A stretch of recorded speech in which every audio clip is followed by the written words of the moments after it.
I remember being in a room with a patient who had just died. For the Reverend Jenny Gould, witnessing the end of life is part of the job. A hospital chaplain at BMC, she's trained to provide care and comfort to others, especially in their final days. The family had asked for prayer, and I was in there. So was a nurse, but the family was not. At that time, hospital policy for COVID-19 patients prohibited visitors. So instead, they said goodbye through a computer screen. The nurse looked at me and said, "This is the fourth one today." Every part of me was overwhelmed.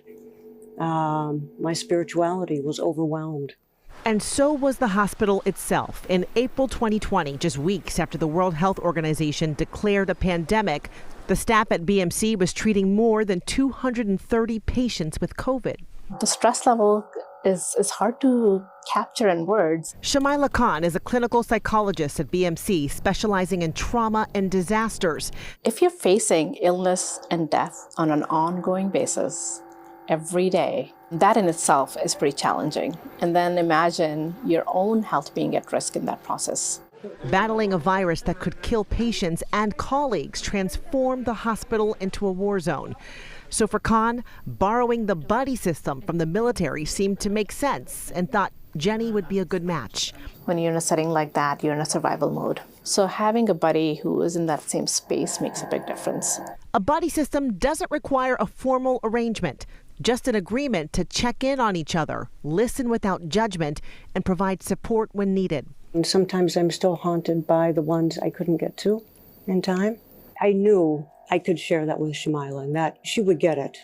Experts say buddy systems should not replace counseling programs or psychological treatment, but they can work in many settings where people feel in crisis. And having that one individual whom you could connect with could make a world of a difference, and it did.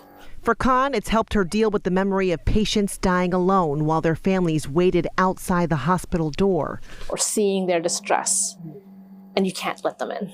If I was to say that to Jenny, she would know exactly what I was talking about. And again, I think it's important to stress buddy systems should not replace professional treatment, but having a buddy at work, school, or in another stressful environment means you won't go through a crisis alone. Support really is everything here. It is. Check in, listen, that's wonderful. Right, and have that support. Yeah, wonderful. All right, thanks for bringing